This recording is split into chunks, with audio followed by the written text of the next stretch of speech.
अस्सलाम वालेकुम, कैसे हैं आप लोग? आज जुमा है और रात के 10 बजे हम ये शो करते हैं जिसके अंदर आप मुझसे और एमी से बिजनेस के ऊपर बातें कर सकते हैं और अपने सवालात जो हैं उसके बारे में हमसे पूछ सकते हैं कि भाई ये प्रॉब्लम आ रहा है क्या करें, ये प्रॉब्लम आ रहा है क्या करें, ये प्रॉब्लम आ रहा है क्या करें। तो बहुत सारे लोग मुझसे मिलने की ख्वाहिश रखते हैं। ये वो टाइम है जिस वक्त आप मुझसे मिल सकते हैं, अपने सवाल कर सकते हैं, अपने सवालों के जवाब ले सकते हैं और अपने मसाइल जो हैं उनको डिस्कस कर सकते हैं मेरे साथ और एमी के साथ। तो अगर आपके कोई सवाल हो तो कमेंट बताइए। अगर आपको जो जहाँ से भी ताल्लुक़ है अपना तारुफ भी कराइए। और हमारे साथ आज जो है वो एमी भी हैं और एमी आ गई हैं। Hi Amy, how are you doing? Hi, everyone. Hi everyone. Why don't you introduce yourself? Oh, are we live? Yes. I didn't get any notification that we were live. Hi, I'm Amy Carrier. You may have seen our show last Friday at the same time. I'm happy to be here. I'm excited for the second version of this live conversation. I am an entrepreneurship and career readiness teacher, and I've recently started a virtual classroom on Facebook called Amy Carrier's Classroom, where people are joining and asking questions about how to build their careers and how to become entrepreneurs. And it's nice to see you too, Umair. So if this is live, I need to share it on my page.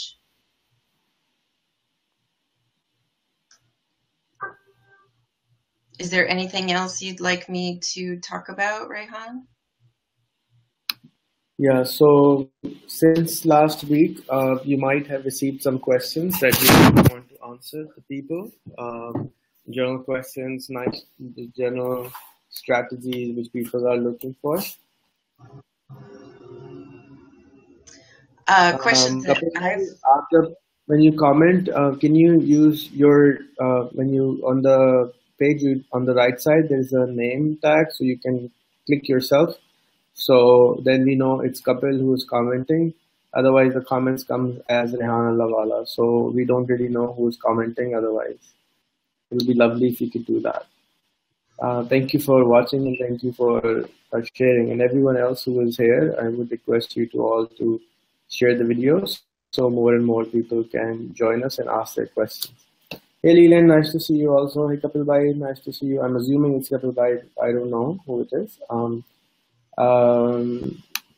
This is how it looks like. So thank you Rehan for saying hello to Rehan. Oh, it was you? Oh, cool. So, hey Leland, nice to see you too here, and I hope you share it. And cool. Okay. So something's different with the interface. I can't actually see the number of people who've. Oh, there it is, 59 people. Hi, 59 people.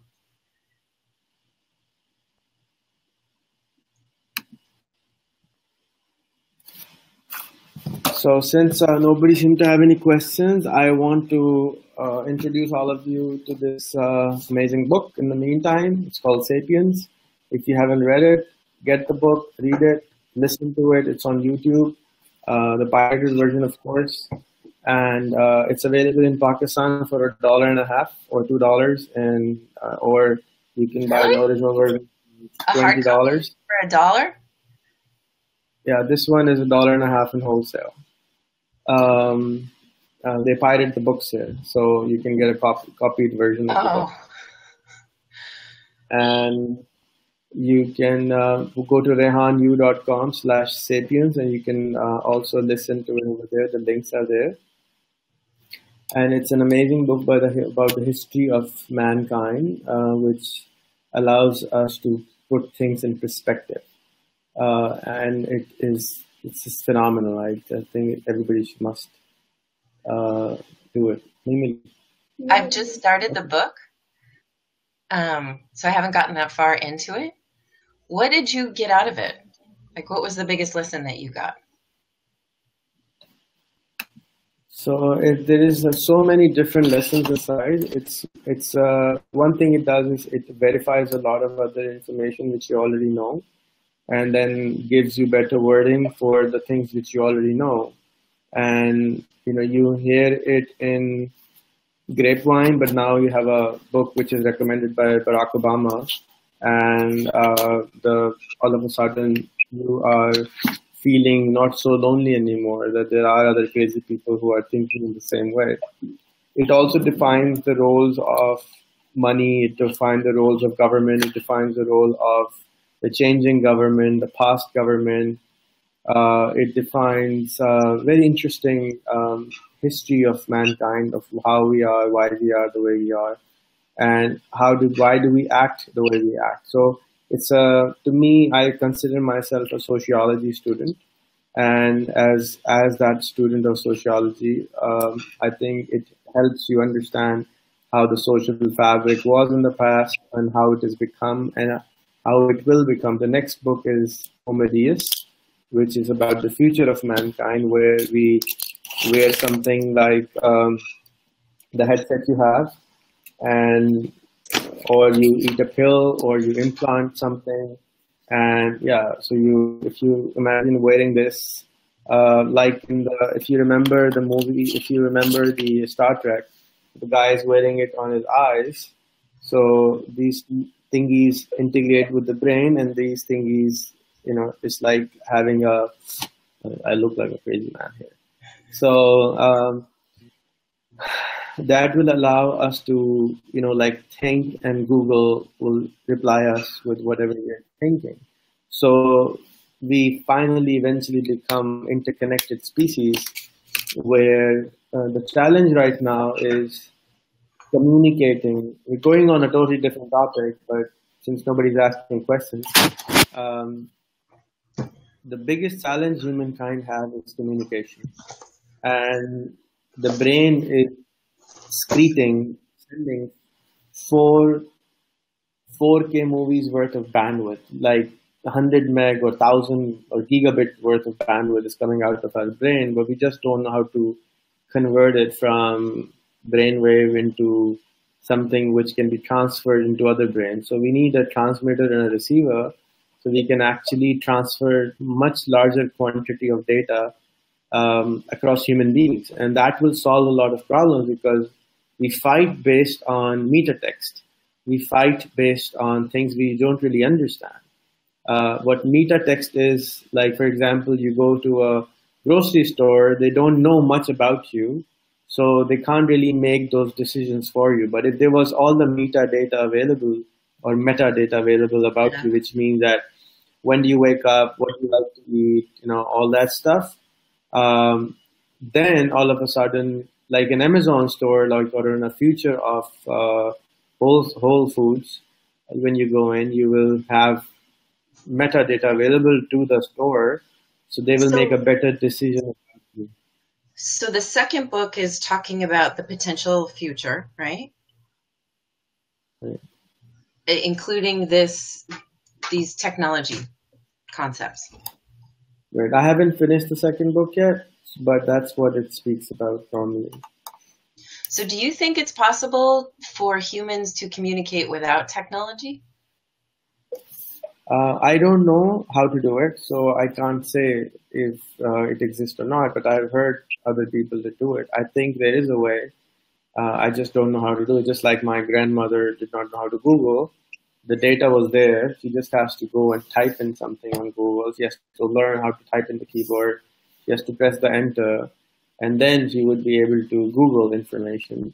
But since I don't know how to do it, I can't say it is possible or not. But a lot of people, including our friend Sean, our ART from Miami, who is also a Pakistani, believe that it can be done. So why not? I consider him a teacher of mine. Me too. He's a good theologist. He has studied a lot. He's a smart guy. And Wait, who just popped there up and must said be. it is possible? Yes, so there is another guy who's saying it is possible. So, Saeed? Sayyid Khabar, since it's possible, please make some tutorial for other people also, so we can also learn how to do it. Maybe if you have a small little steps, because we're all lazy, we don't want to go and meditate and all that stuff. We just want quickie, like microwave stuff. Well, We don't want. it doesn't work that way. There's certainly steps and guidance, but it's a process and it becomes a lifelong process. And Sean, if you're still watching, if you have any comments you want to add to this discussion, it's about getting connected with the deeper part of you and understanding who you are and what messages are inside of you already. And when you understand yourself on that deeper level, then you can start connecting to other people. Some people are more gifted naturally than others. There are certainly tools and teachers that already exist. But I think it's a fascinating conversation because I actually think that what's being predicted or projected for this future, I feel like the future is humans becoming their higher evolutionary selves. And that means having the ability to communicate without words, to intuit or empath what someone else is feeling and thinking. And, oh, I thought that was Sean who just popped up. So it's an interesting conversation, certainly one we could have someday. Saeed says, maybe you can start a show on that because you have so much experience and information about all those things. Maybe you can make videos about that. You're already doing a lot of that stuff. So, maybe you can teach more on that. Alrighty, back to business. And so, what are the questions? Leland Best is saying, you don't need experience to start a business, only desire and the will to succeed in business. There's certainly much to be learned to run a business, but no experience is necessary. I totally agree. And I would like to add, I think focus is the biggest challenge. Once you find the passion and once you find what you enjoy, the challenge becomes is focus. How do you focus? You know what you have to do, but you're not able to focus on it. That's a challenge. And if you can learn that, then you can definitely be very successful. Amy, if you want to add something, go for it. Yeah, I mean, the biggest message I've been giving to people in my virtual classroom is you have to start with your passion. What are you curious about? What are you passionate about? That is something that already has fuel behind it because you're willing to learn more, do more, work more, read more, put more of your energy into it. So when people pop up and they say, I have no money, I can't start a business, I say, you don't start a business with money. It doesn't work. And I'm seeing that it works less and less when people are only interested in building something because they have the money and because they want just to be an entrepreneur. The most successful and the most long-lasting businesses and organizations are those that have been built from someone's desire to solve a problem or meet a need that exists in the world. So Amir is up there saying something, he had a bad experience with an MBA degree. Oh, he's having a bad experience with the MBA degree. Look, there are things that you'll have to teach yourself how to do. You might not know right away how to do budget projections or, how to compute certain expenses. You'll have to go online and do some tutorials to teach yourself how to do that. But you don't need to go to school and get a whole degree in order to learn the things that you're going to need to know.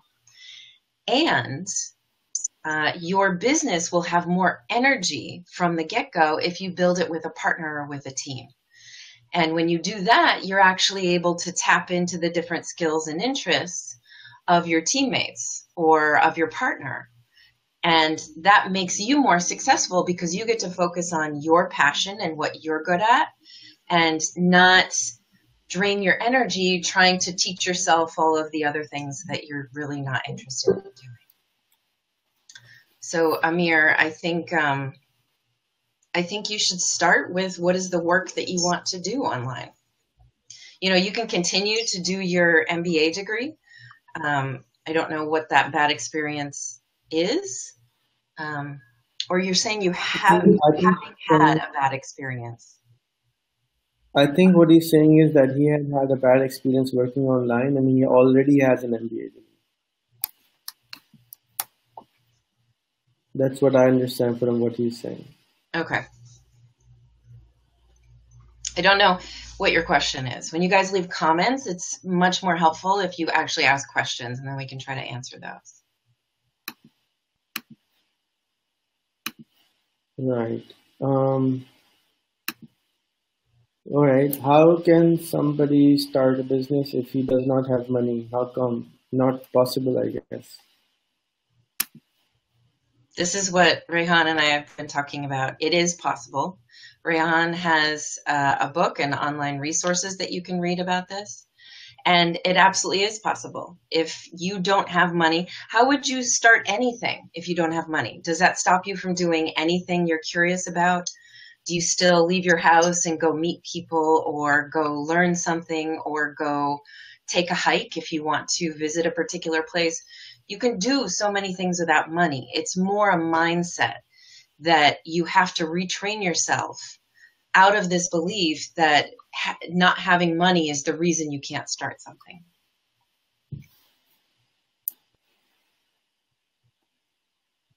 So do you have a tip for him? Yeah, you have to change your mindset. Can he buy it in Walmart? What should he do? You have to change your mindset. So talk differently to yourself. That part of you that's saying right here, it's not possible, I guess, you need to flip that and say, it is possible. I'm going to be creative and I'm going to figure out what I can do with no money.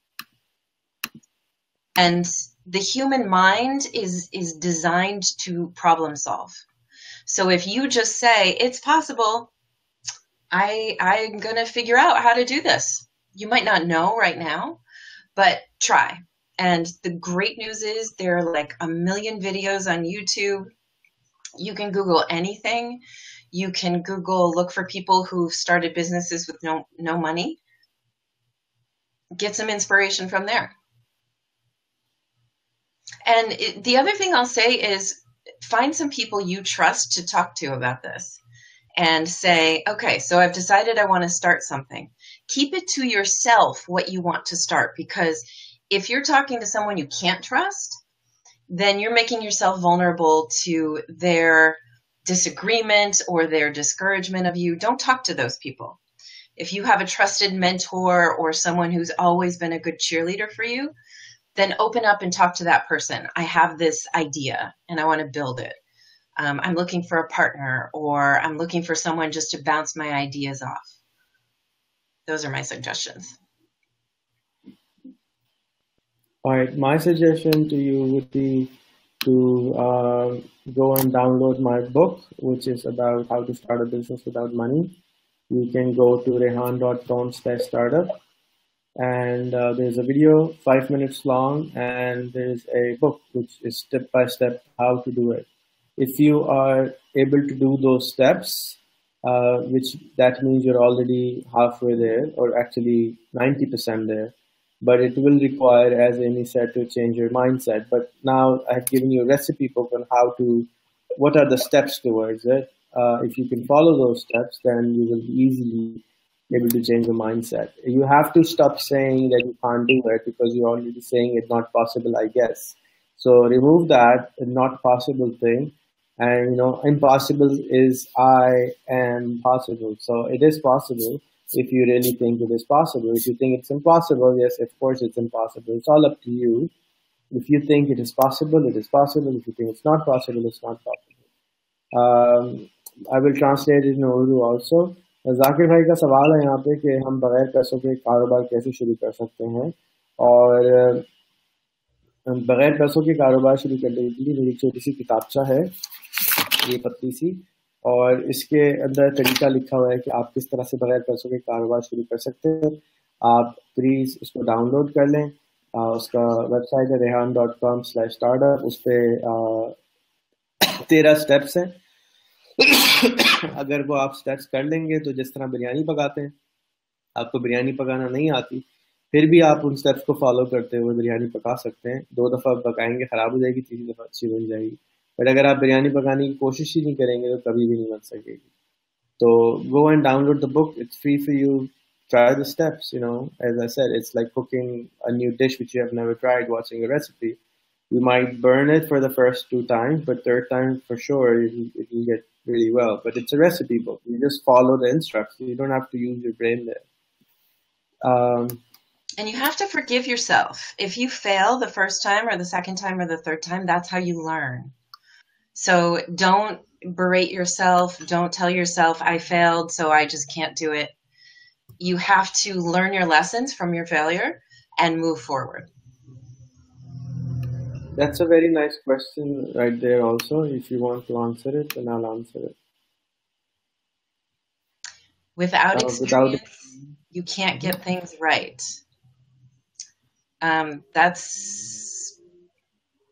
So I have a couple thoughts. First of all, if you don't have experience and it's something that you're passionate about doing, then you'll be passionate about going and getting some experience.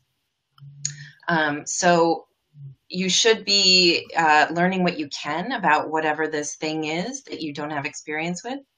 So research, watch videos, learn what you can, and then look in your local community for the businesses, the opportunities that are already there.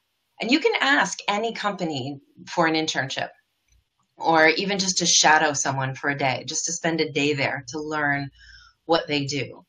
And your experience doesn't have to be some, formal full-time job on your CV. It's fine if it's an internship or a day-long job shadow or doing a short apprenticeship for a week.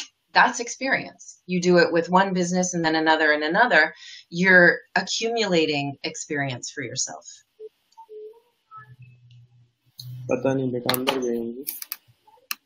My answer to that is, look, every single thing in our life we have never done before. We did not learn. We do not have experience to walk. We learn to walk. How do we learn to walk? By falling down a few times. But you never hear your parents say, oh, don't walk because you're going to fall down. You can't do that. If you don't fall down, how on earth are you going to start walking? There's no way to learn. You either end up doing it or you get experience. So there is no failing. There is no such thing as failing. People make up this failure.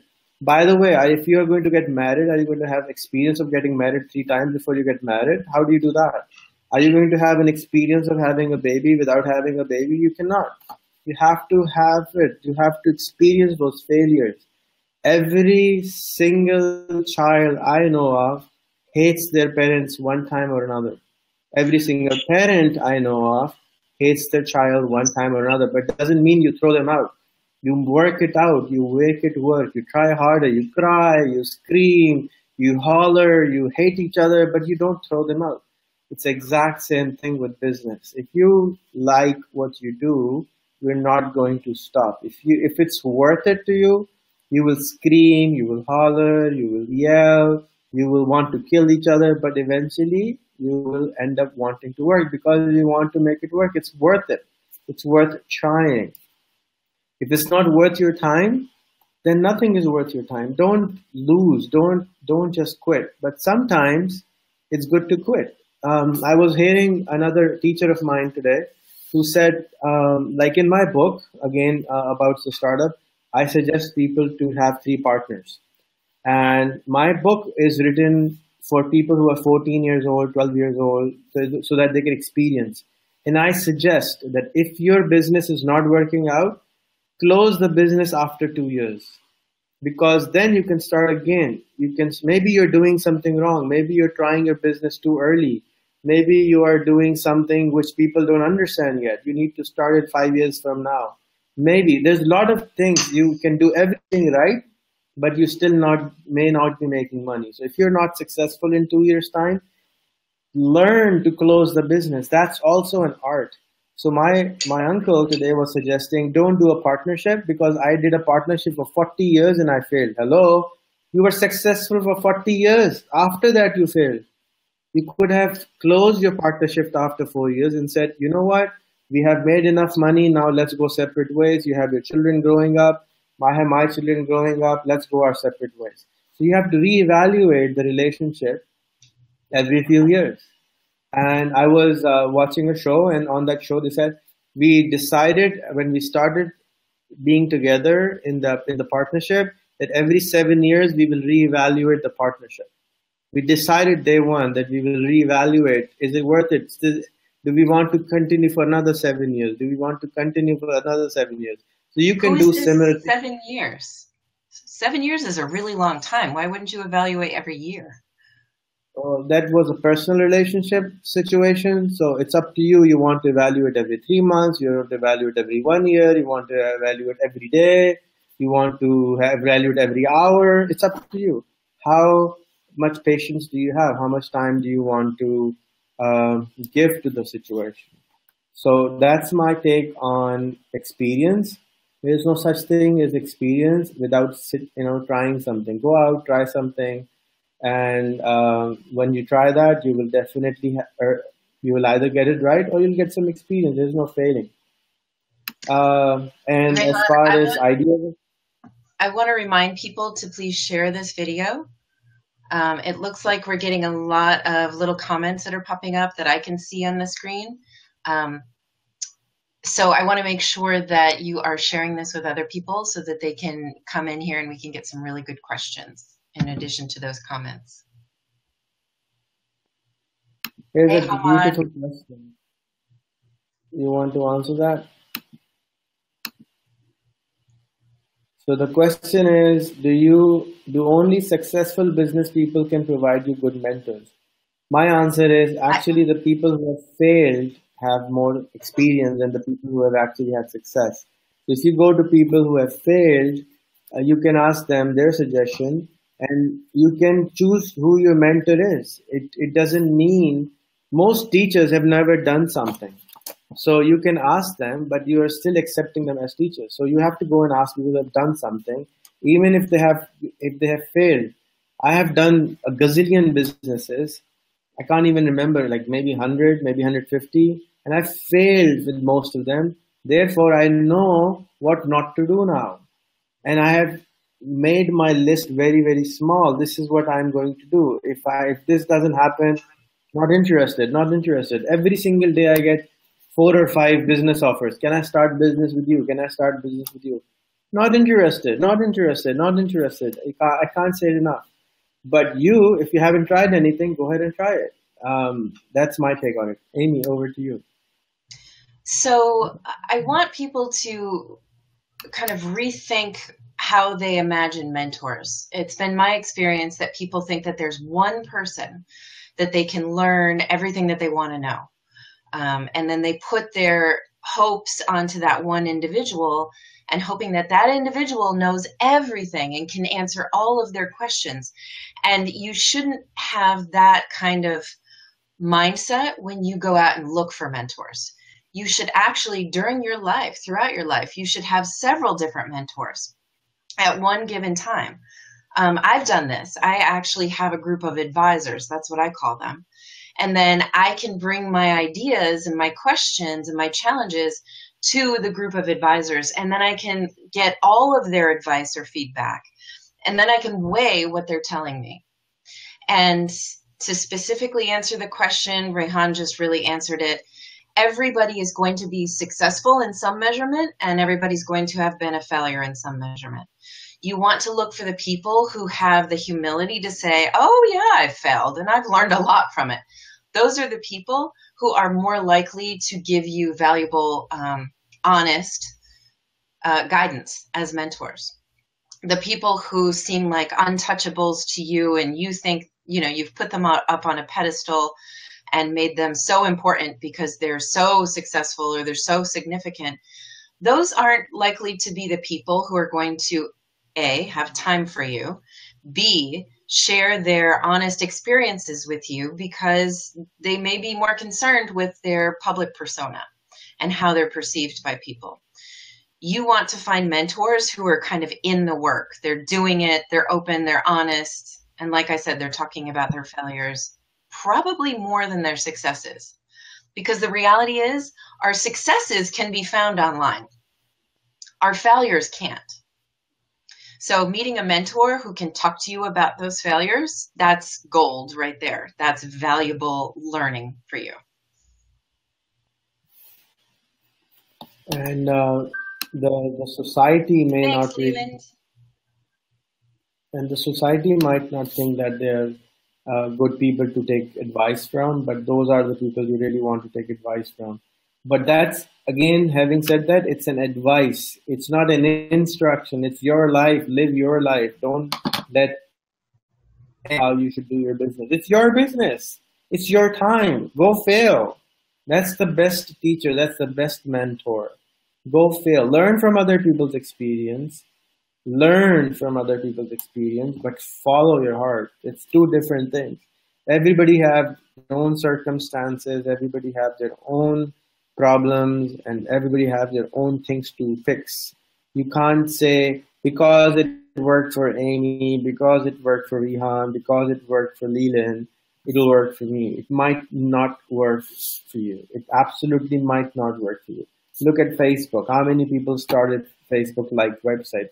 How many people started search engines? How many people started to do the grocery stores? How many people started like a Walmart? How many? Thousands of people started, but doesn't mean that they became a Walmart. There's lots of things involved in it. I want to say something about that, Rehan. And you said a couple of minutes ago, you may be building something before it's time, before society is ready for it. And this has been my personal experience because I have been building programs to teach career readiness skills and entrepreneurship skills in schools in the United States. I started doing this in 2000. And my experience was everybody would say to me, oh my gosh, that's amazing. I wish I had that as a child. But the schools, the system, society wasn't ready for it the way they are now. So I had to be doing this work before the majority of my culture was ready for it, before the global culture was ready for it. And I could have seen that as a failure. Every time I couldn't get a school district to sign a contract, or I got a superintendent who would say to me, this is brilliant, we want to do a program, and then we spend 4 months on it, and then it just dies. I could have seen that as a failure, or I could have said, okay, I know that this is valuable. I'm getting the important feedback to tell me that it's valuable. I know inside that teaching career readiness and entrepreneurship, it's like a logical issue for me. So I just kept going. And in the process, I got 15, 16, 17 years of experience doing this that has put me in this position now where I can be a teacher and I can be a coach and I can be a consultant to help people solve the challenging issues. And I can do that because I've been through them myself. So don't your failures in the sense that you fell down, you should just give up and walk away. Consider them what has taught you what you need to know to move up to the next rung and the next rung and the next rung of experience. Alrighty, I thought I was not on the screen, but here I am. Okay, here's another question.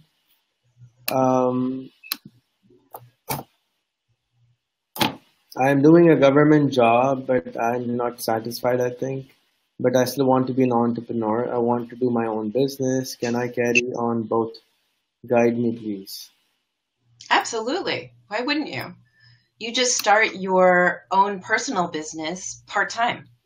You do it during the time that you don't have to work, and you won't have as much time to dedicate to it. But if you have the passion and you know what you want to build, there's no reason why you shouldn't start it.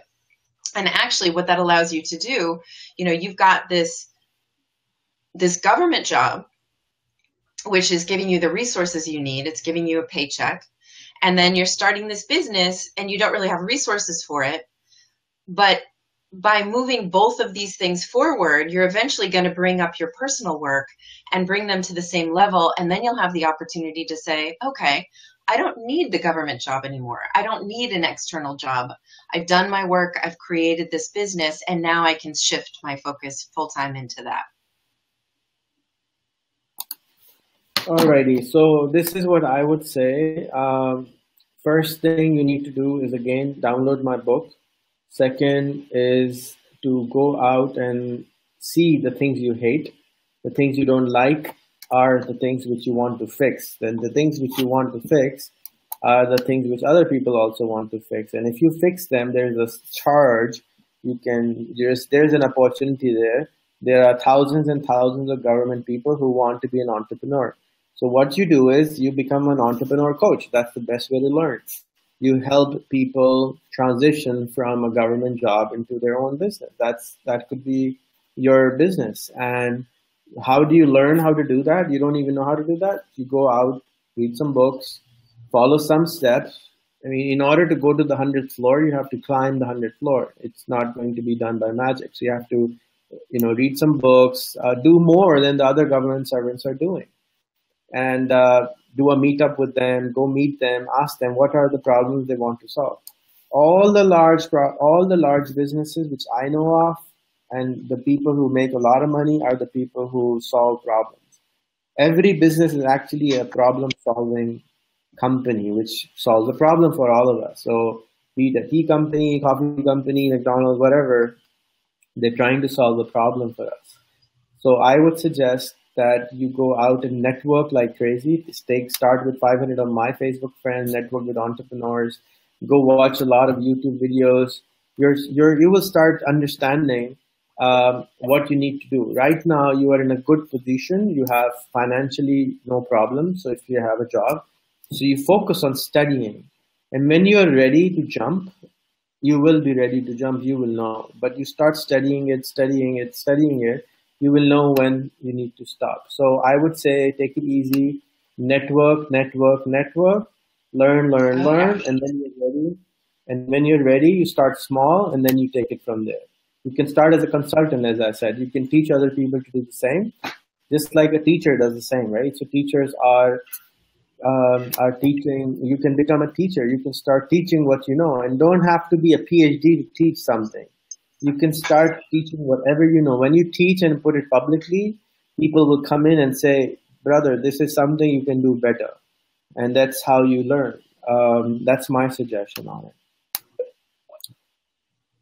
All right. Thank you, Hamad. We're trying, right? And you didn't share the video so far, so you're not helping us. Oh, Hamad, share the video. Hamad, I sent you such a big question. Please check your messenger. I want you to help me get someone into Amy Carrier's classroom. I know you know what I'm talking about. Let's work on that, okay? And thank you. So everyone has started a company with Steve Wozniak, the founder of Apple Computers. And if you don't know him, you need to add him. He's also making a course now on Udemy on how to achieve your goals through Facebook networking, and another course on how to make anybody your Facebook friend. It's going to be $100 course, and then he's going to follow up with a book on the same, and we're going to get him to Silicon Valley and have Facebook sponsor him and everything, and become a big celebrity in the world. So I hope he achieves that. My best wishes for him. He is the best networker on Facebook on the planet. I mean, there's nobody better than him that I know of. How to friend anyone? He's like the master. You know what? Hamad actually messaged me a year ago after you first told me to open up my follower function and everything. And he was one of the first people whose friendship requests I accepted because he did what's important to me. He sent me a message and told me personally why he wanted to be my friend. And that showed me that the people, especially those of you who are connected to Rehan and part of his 500 Mutual Friend project, that showed me that there were good people who actually wanted to connect with me because I was of value to them, not just to get a computer, but there was something deeper. And I still remember, and I saw Hamad's picture also, which is a very pleasant picture because he's smiling, he's surrounded by children. And I said, please tell me, what's this photo about? Do you work with kids? And that started our dialogue. So I want you to think about that when you're thinking about how you present yourself. And I have a short 3-minute video on what your Facebook profile absolutely has to have. Because if you make someone feel like, ooh, I don't want to respond to this person based on their picture or their cover picture, if it's dark or violent, you have to understand it's not just the clicking the button for please add me. That doesn't tell anybody anything. So what are you telling the world through what's on your Facebook profile? Alrighty, next question is, what was the actual amount to start up an online business and how a student level guy starts an online business? So you don't need any money to start making money online, absolutely none, but you need a talent. And I was talking the other day, and my daughter, who is 19, she did not know what her talents are. So let me tell you some of the talents which almost every single student has. You know how to use Facebook. You know how to make Facebook pages. You know how to use Google. You know how to use YouTube. You know how to type in English. You know how to translate from Urdu to English. You know how to use Instagram. You know how to use Snapchat. Now, these are your already talent. There are millions and millions of people in the planet who don't know how to do these things. And you can go out there and sell your services to these people. Just like you buy services of Masi, or a driver, or a cook, or an accountant, or an electrician, people are willing to pay you for this. So the easiest way for every single student, they must go on Fiverr.com and register and make a few gigs so that you can start earning something from Fiverr.com. And once the money starts coming in, you will start believing in yourself even more. You shouldn't give up. You should do anything which you can do to make the first $5. Once you make your first $5, you will go, yes, I can do more, I can do more, and I can do more. And now there are thousands of people who can actually, who are making amazing amounts of money on Fiverr. Once you do Fiverr, you go to the next website, which could be Odesk, or which is now Upwork.com or freelancer.com. And then you take it from there and you do bigger gigs. Just like you start with an internship, then you look for a job. Similarly on Fiverr, you can do an internship and then you can look for a job. And make friends from around the globe. Why? Because then you will understand how the culture works. You can make a biryani according to what your mother taught you, but when you go into a new culture, maybe they will not like it. When McDonald's comes to India, they don't serve meat in the McDonald's. They serve potato burgers. So it changes. You have to change. You have to change yourself for the market. And you can't change if you don't understand the market. So learn English, become phenomenal at it. Learn to do something on Fiverr. There are thousands of courses on YouTube which you can take. And spend some time on YouTube learning anything you really want. So people have been asking me, we released a video about Abdul Wali yesterday, who used to sell vegetables, who has never been to school in his life, not even one day. So for me, he's a superhero because he has never been to school in his entire life. He self-learned English. He self-learned to use computers. He self-learned to do everything. And today he's in Canada, coming back from Canada tomorrow. He has traveled to 30 countries approximately already. And he had no money. He is just like you and me. He had no Nothing, nada. And he just spent his time on YouTube. He spent his time learning. At the same time, when he was learning, he was also teaching. So teaching is also extremely important. If you really want to learn, you need to teach what you already know, because then universe will come back and reward you more and send you the teachers you need to learn even more, because you're showing that you are sharing your knowledge, and when you share, more comes to you. So remember that. And it's Urdu की कहावत है कि इल्म को फैलाने से, इल्म को बांटने से इल्म बढ़ता है. और बिल्कुल same thing applies कि when you spread knowledge, you actually your knowledge increases, doesn't get reduced. Amy, over to you. So I actually want to talk a little bit about skills assessment. Something you said, maybe. Answer the question of this guy. You want to? Well, no, because we've already talked about this. You don't need money. So if that's the question, what's the actual amount to start up an online business? You don't need money. So I hope, Amir, thank you for the question. I hope you were here a few minutes ago. If not, I encourage you to watch this video when it is a replay, because we've just talked about this. But one of the things that Rehan was saying is specifically related to your skills. And this other gentleman who's never been to school, but he knows something, he's self-taught, and he can teach those things. So I want to let you all know that there are actually ways that you can do a personal skills assessment online. There are lots of quizzes and tests you can take that help you actually rate or rank your skill in anything, writing code, speaking German, like anything like that. Just look for free online assessment of language skills, something like that. And then I've got this other, Rehan, what you said just made me think of this. There's this VIA assessment. I don't know if anyone's heard of it. Is that backwards, Rehan? Or is it just my view? Excuse me? Can they see it, or is it inverted?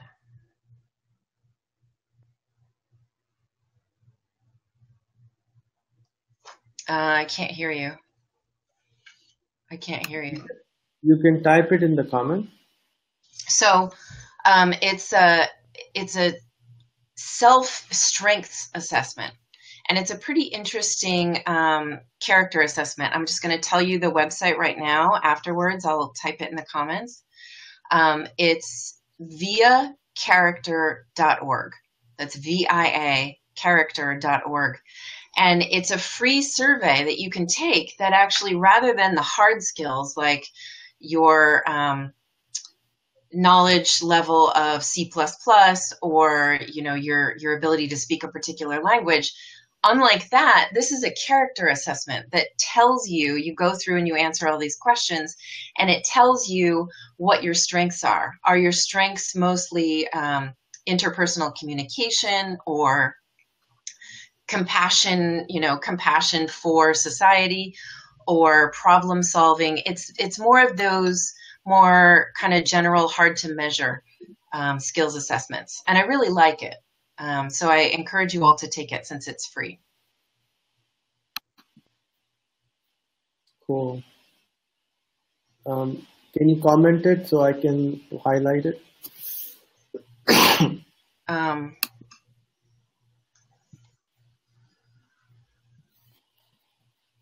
The next question is how to face public whenever you want to start a small business, because in some societies, they're making jokes on you. Oh, you have done an MBA, now you're doing this and this, you must get a job instead of starting your own business. What would you like? Is that something in the US, or is that something of Pakistan? You'll have to ask me that again in just a second, because I'm trying to type this out. viacharacter.org.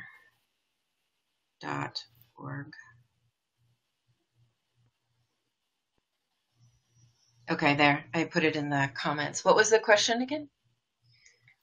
So the question is that people get mocked after they get a degree, that they should not start a business, but actually start a job.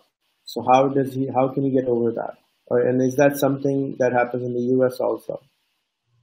Let me read this so I understand it. How to face the public whenever you want to start a small business, because in some societies they are making jokes on you.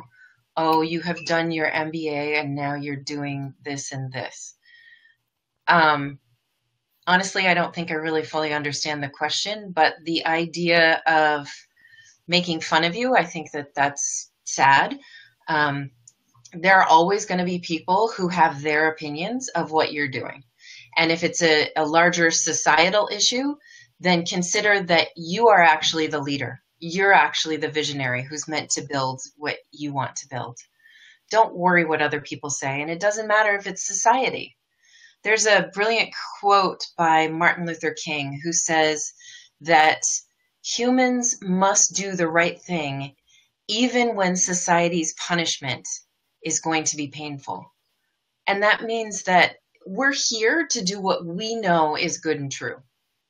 So that goes the same for you. If you have an MBA and you've learned these business skills, why wouldn't you use that and go out and build a business?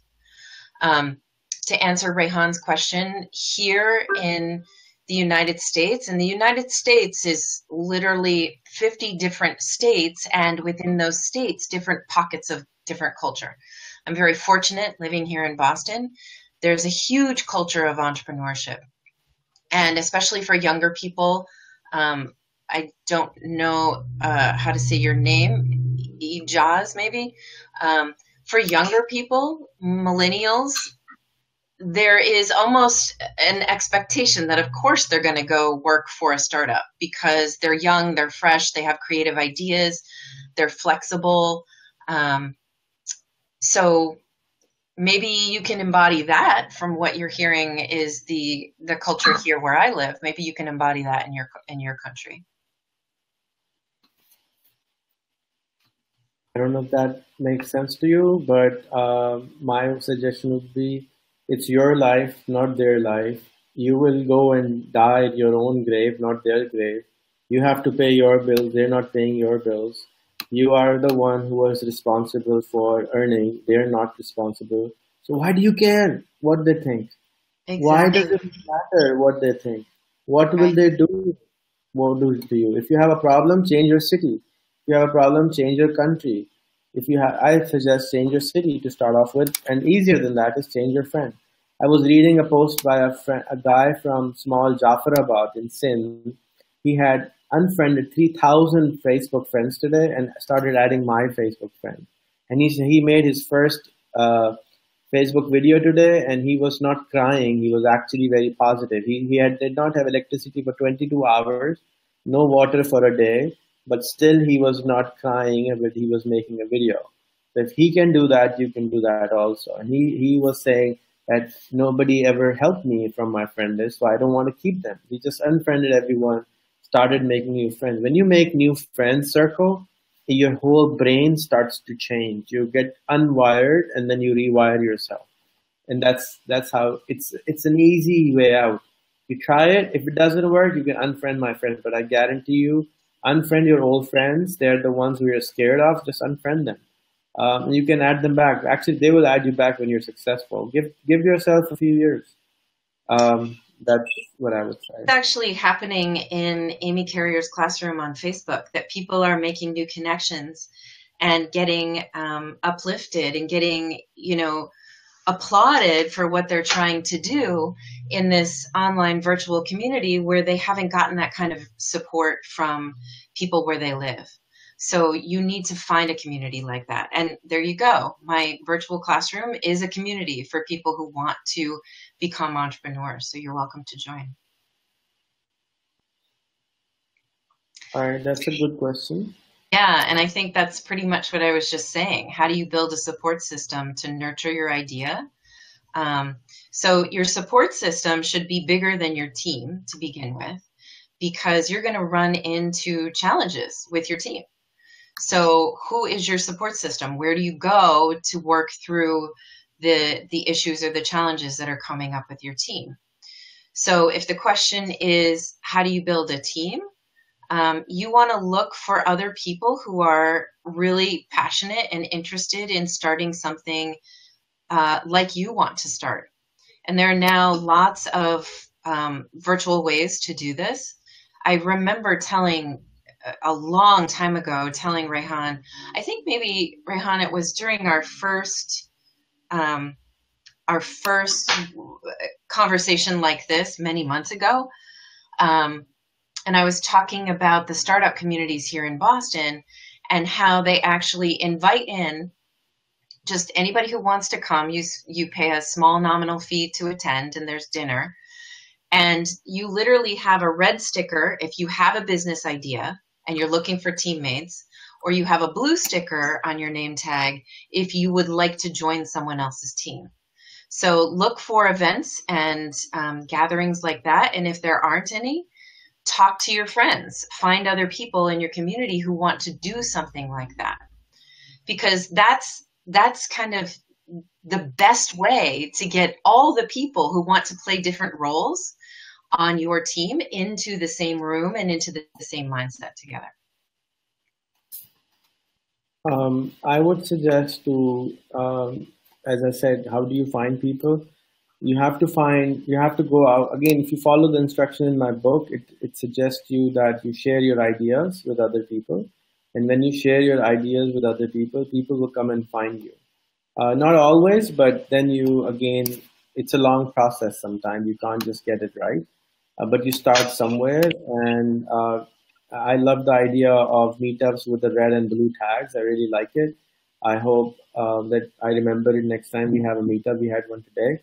So every Friday in Karachi, we have a meetup space. You can come at 6:30 for an hour, and you can have chai samosa with us and meet new people and meet crazy people. Just like Amy Carrier's classroom has different people, or they get thrown out probably if they are not being a good student or a collaborator. Same way you can come in and to our meetup, or you can throw in a meetup yourself. I suggest to first make 500 mutual friends with me, so you have a different kind of people to support you. You need a support group, and I personally really suggest 500 friends, not just the classroom friends, because your newsfeed needs to change, because your daily data also needs to change, and that's why I suggest to add my friends. If you do that, you will be easily. It will be very hard. I think building a team is a very difficult job, because it's many things. We can talk about it I'll try to make a long video about it and explain my take on team building. I think it's a good question. I'll note it down. Yeah, I think we should have a longer discussion about that, because there's a lot that happens here. I mean, I'm fortunate because we have these meetups where people can actually get together and develop their teams, but there's so much more. You know, at that event, you can connect with 5 other people who all love your idea, but then that's when the really hard work comes in. If you guys are students, you might want to look into doing a startup weekend. That's a phenomenal way to do. If you have a school or college, you get a free license on startup weekend, and do a startup weekend for yourself. Do a hackathon too. Yeah, and the startup weekend is for 2 days long, and that will end up creating a product after 2 days. If you already have a certain thing in mind, you can do a hackathon about it. But hackathon is I think, I mean, do it if you can. But doing you can join other hackathons. They often happen as part of Startup Weekend.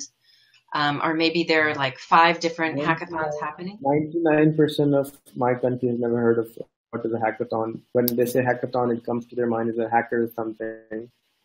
Basically, what hackathon is, you're trying to hack a problem. You're trying to fix a problem. That's what hackathon actually is. But people think it's a hacker thing. It's not a hacker thing. It's a lot of crazy people sit together and try to solve a problem. That's what a hackathon is. A startup weekend is a place where a lot of people come, and some people are leaders, some people are followers. So they mix them together and work on a project for 2 days. And end of the 2 days, you actually take home a project. So you meet very a lot of people collectively. So if you can do, my dream would be to see a startup weekend in every single school and every single college and university, because that way there would be a lot of startups happening. If anybody here is listening who's a college student, who's a school student and want to do a startup weekend, it will be very beneficial for you to do that. It's extremely powerful event. There are thousands of events, but this is one of the events which is easier to do, and you will definitely benefit a lot out of it. And do you have it's go ahead. So I was going to say, do your universities have events like this, hackathons or startup weekends, or just mini classes or meetings that are open to the public? Do you know?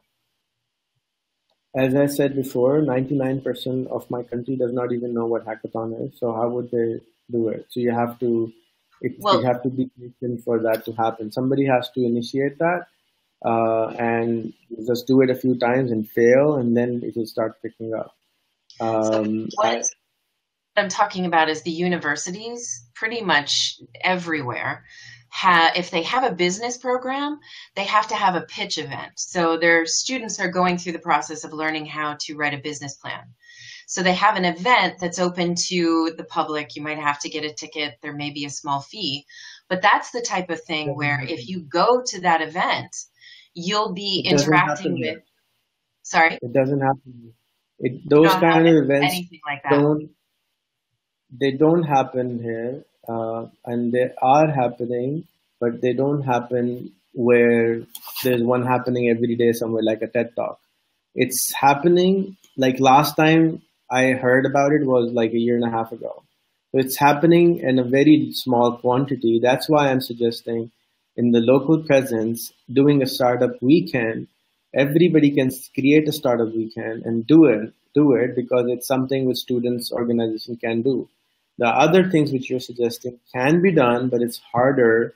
It's a startup weekend would be a lower hanging fruit.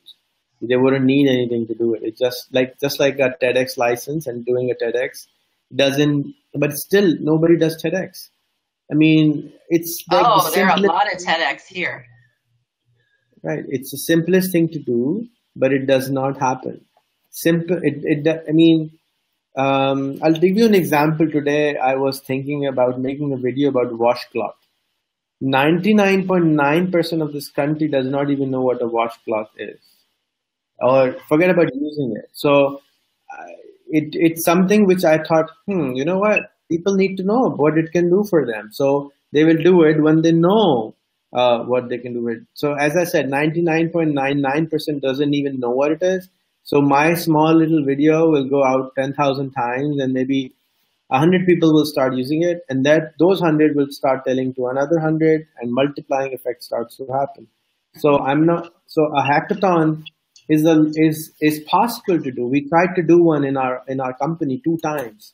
It failed because somebody who has experienced the hackathon has to be there to curate it for the first few times. Just like when you're cooking, or you're doing a class, it's like people are not confident in it. I'm not talking about rocket science. It's not rocket science. It's very simple, but who will take charge of it? And because I haven't seen it happen that often, that's why I'm saying it doesn't happen. Look, he's saying a business fair. Adnan is saying a business fair. No, Adnan, she's not talking about a business fair. She's talking about a totally different thing. A business fair is 10 years ago. That is what used to happen in the US. What she's talking about is very, very different. It's a pitch event. And, a pitch event is very different than a business fair.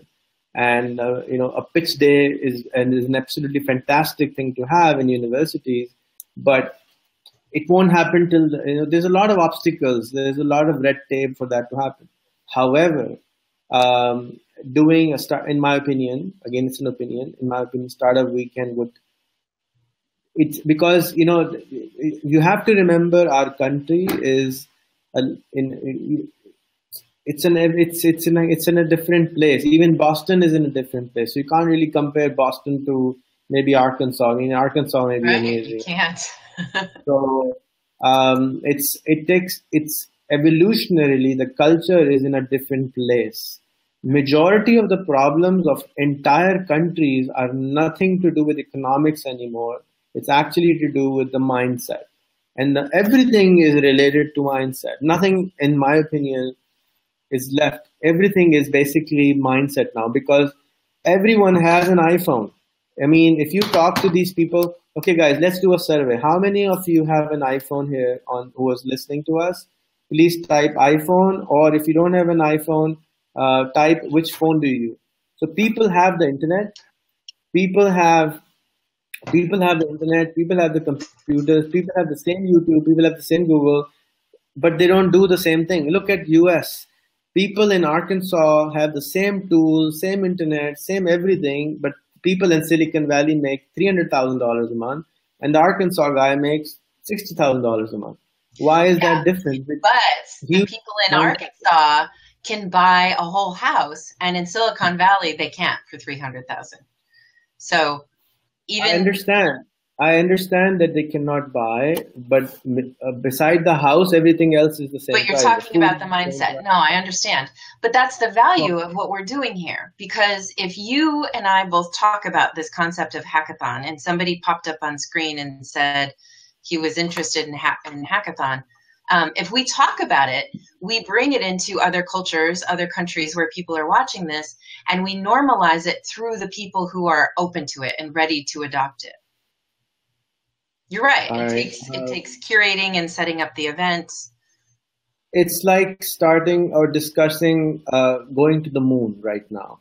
When we don't even have the small 7-Elevens here, we can't talk about going to the moon because you have to have the basics. All I'm saying is it's not, I mean, to me, nothing is crazy, but there is a place for everything. In my opinion, Pakistanis are not ready for going to the moon right now. They need to have come on. I was just telling you, the guy did not have clean water for 2 days. He did not have electricity for 22 hours. Talk about going to the moon. Hello, we need to fix the planet Earth first. So basics need to be fixed. They're living in a very different mindset. And when we talk about that, it's of course possible. Somebody will definitely do it. It'll be a very common thing 5 years from now. We're planting the seed. We've already planted it, and exactly. I'm just saying. Maybe I'm wrong, but that's my opinion. I think yes, you should do a hackathon, but I'm not trying to argue here. But I understand the local market a little bit more than you do. Oh, in your country, totally. But I think if this is something that people are interested in. I'm saying the same thing in my classroom. I can't do everything. I can't respond to everyone. So the people who are interested, they step up and they take a leadership role and they say, I want to build this. And then they build a team around that. Moeed is interested in doing the hackathon. Right. Moeed, message Amy and she will connect you and she will be your mentor in doing your first hackathon. There you go. I've never done a hackathon. So I'm not the person to mentor you. I know about them. I'm not interested in that. I'm interested in teaching and solving problems with my own teams. So I recommend that you research it. I recommend that you look for, just Google how to do a hackathon. Learn what you can. If you can watch some videos, there might be hackathon. Actually, I know there are hackathons that are live streamed all the time. So learn what you can and then just do it yourself. All right, we have Muhammad Arshad. You want to answer him? Handmade products. So how do I start that in the US market? I'm curious if this is your passion. Are you already building these handmade products? Are you already making them? Are you already selling them locally? You have to prove that, locally you can actually run this business. You can't start a business by saying, I'm going to just immediately go do business on the other side of the world. So, Mohammed, you have to start local and then expand into, other communities, other cities in your own country and prove that your business model works. And then once you've secured some smaller clients and you have testimonials and happy clients, you can then build up, and then you can market yourself to say, we have, 150 highly satisfied customers all over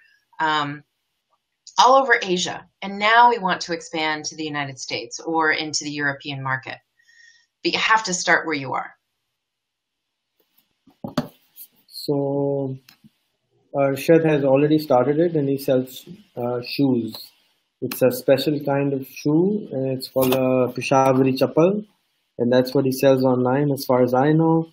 I have stayed in his house. He's a wonderful, amazing human being, and he is a wonderful host, but he's a little shy, and he's trying his best to get over it. And I haven't seen his product videos yet, so I don't really know what he sells. I have heard from him that he's selling Peshawari chappal and he makes decent money on it, and he's desperate to get it in the US. I don't know why, but that's everybody has aspirations. But you should inbox her, and you should actually be on this call right now. You can do a video session with her where your audience can know about Amy's classroom and the people of Peshawar. And he also runs Startup Pakistan. There's another thing which he does. He runs the Peshawar chapter of Startup Pakistan. Yes, he is very active in the startup scene himself. He's the one who can actually join our classroom. Hackathon, or he's the one who can do Startup Weekend and TEDx. He's a very good doer. However, saying that, you can talk to him one-on-one. Alrighty. I think I would suggest this would be our last question because it's 11:16 already for me.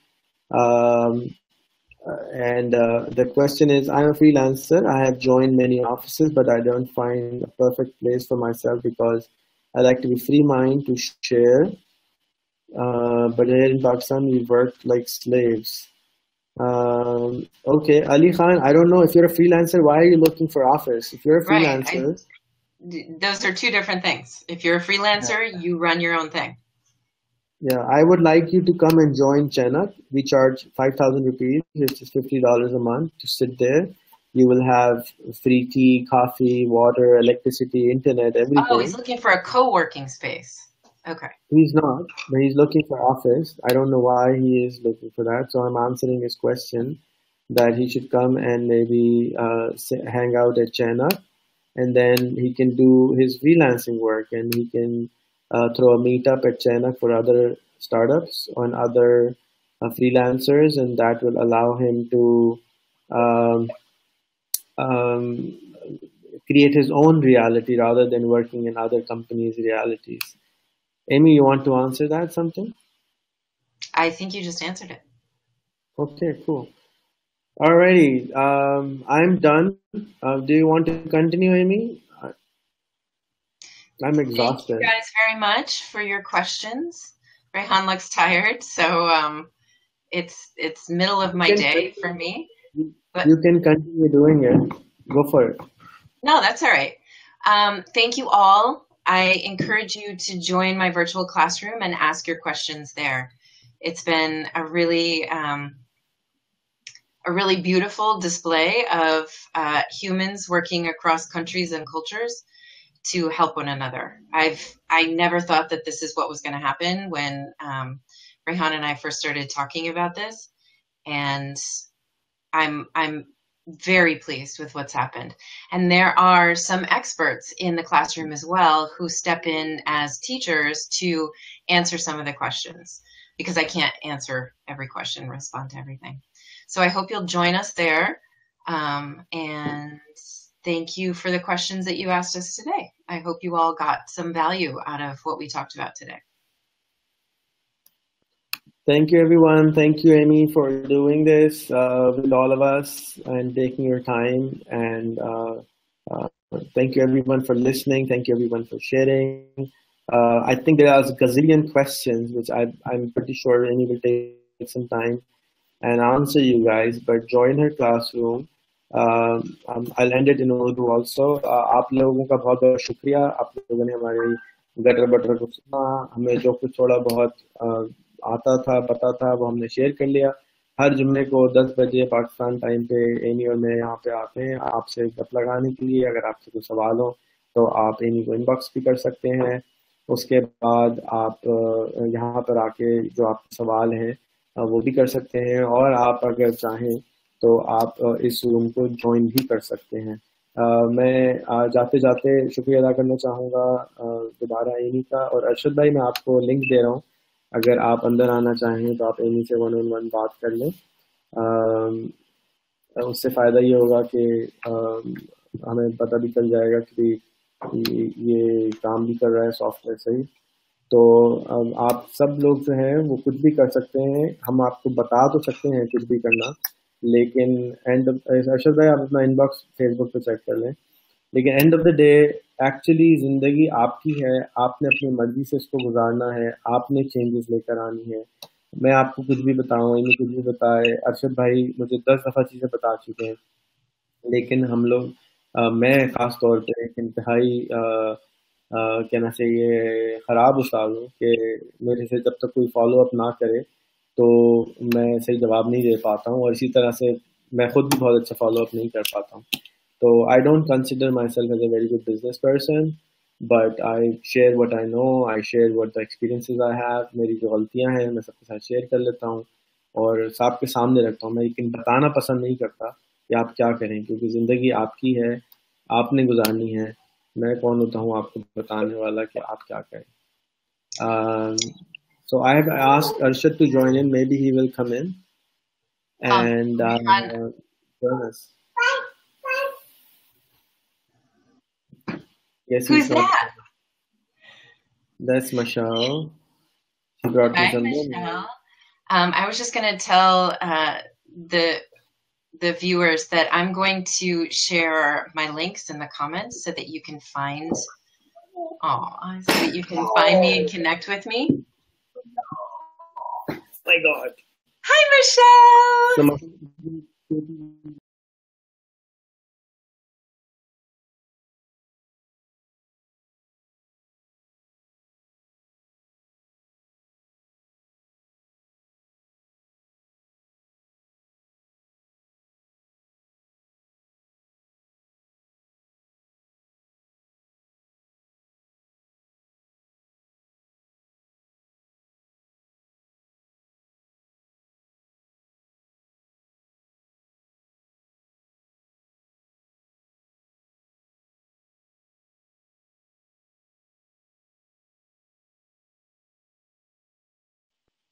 Sorry, میں نے غلط button دبا دیا تھا تو آپ لوگوں کے ساتھ ڈسکنیکٹ ہو گئے تھے.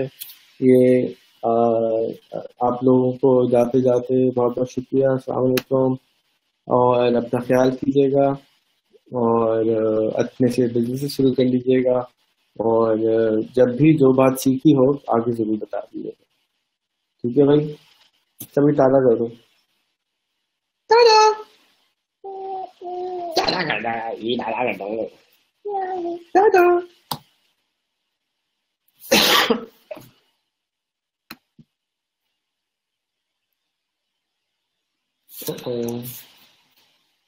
ارشد بھائی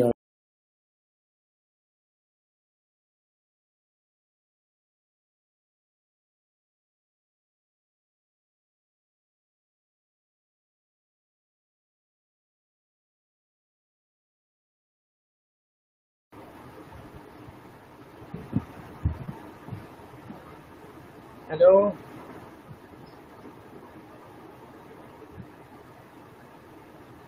ارشد بھائی آپ تو آ گئے ہیں لیکن ایمی غائب ہو گئی.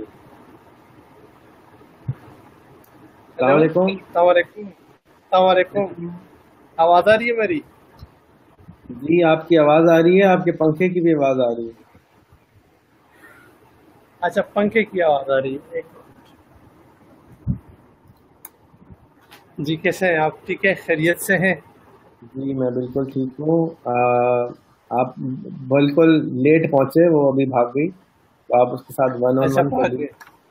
ہاں, اگر آپ کے پاس ٹائم ہے تو میں آپ کو ایک اور لنک بھیج دیتا ہوں. اس ویڈیو کو اینڈ کر لیتے ہیں, ہم ریکارڈ ویڈیو شروع کر لیتے ہیں, آپ کے ساتھ گپ لگا لیتے ہیں. ٹھیک ہے, چلے ٹھیک. میں آپ کو لنک بھیج دوں گا. اوکے, السلام علیکم.